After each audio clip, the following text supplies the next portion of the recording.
be back.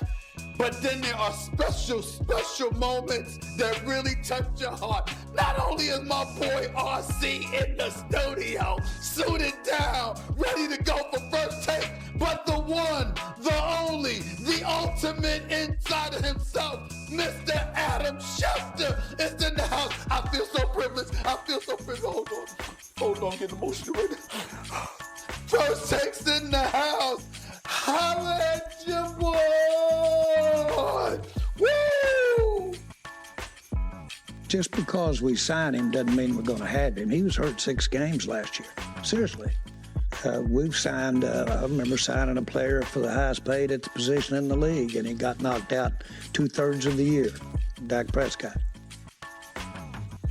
So there's a lot of things you can think about when you, just as the player does, when you're thinking about committing and guaranteeing money. Go around the league and you see these other teams taking care of their best guys. I see TJ got taken care of.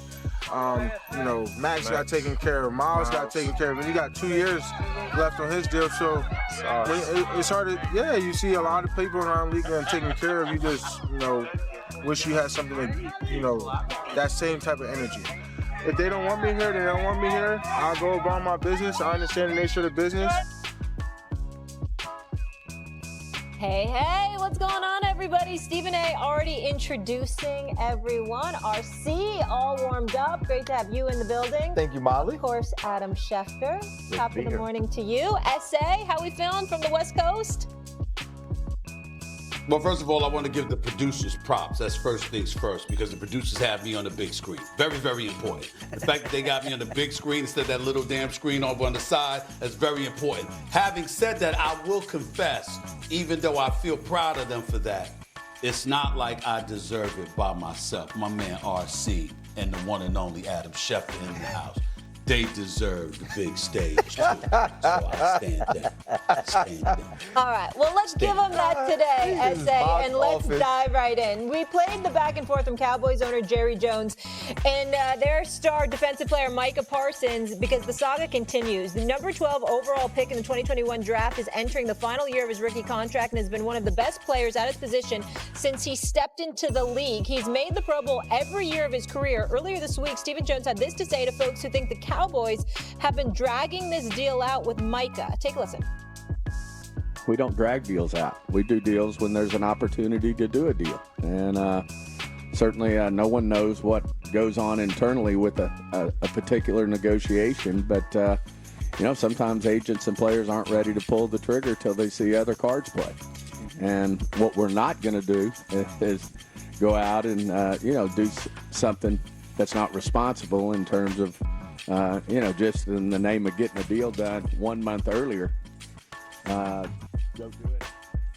All right, Adam, we hear a lot, but you actually know what's going on. What's the latest with this Micah situation in the Cowboys? Are we close to a deal? What's happening? There's been this sense and expectation that a deal for Micah Parsons in Dallas was inevitable, that it would get done at some point this offseason, this summer, before the season began. But if you listen to what everybody is saying, from Stephen Jones there to Jerry Jones to Micah Parsons, nobody has expressed a tone of optimism. And there's a reason for that. The two sides haven't had discussions, not only in weeks, but months. Because I think you heard Stephen Jones say, we don't drag deals out. We do deals when there was an opportunity. The Dallas Cowboys thought there was an opportunity in late March and early April where they thought a deal would be getting done. And it didn't get done.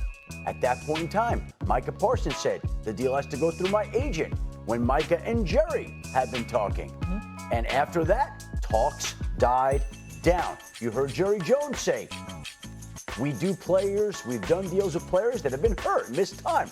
That's not something a player wants to hear. And you heard Micah Parsons say, if they don't want me here, they don't want me here. I'll go about my business. You can't get a deal done when there's no conversation. They are further from a deal today than they were in late March. We are now 5 weeks from the opener, 35 days from tonight. The Dallas Cowboys are in Philadelphia to play the Eagles.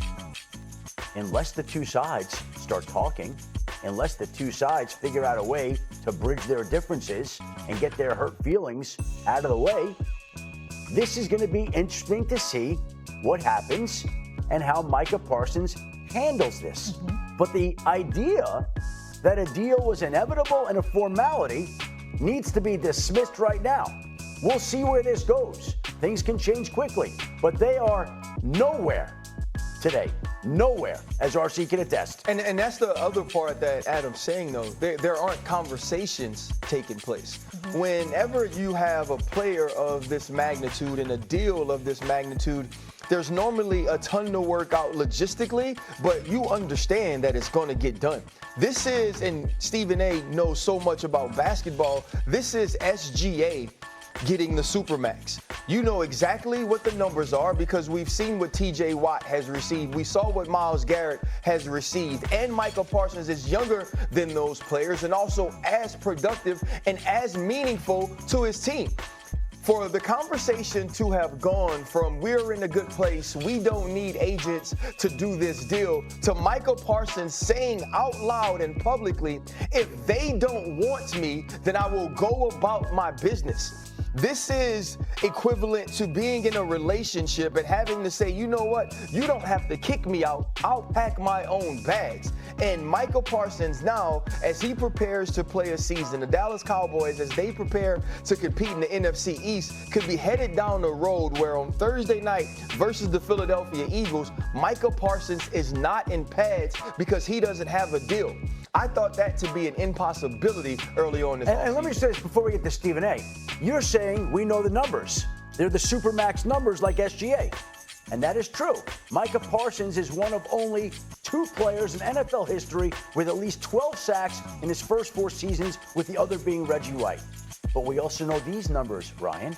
He's under contract this year for $24 million. The Cowboys could tag him after this year for about $30 million.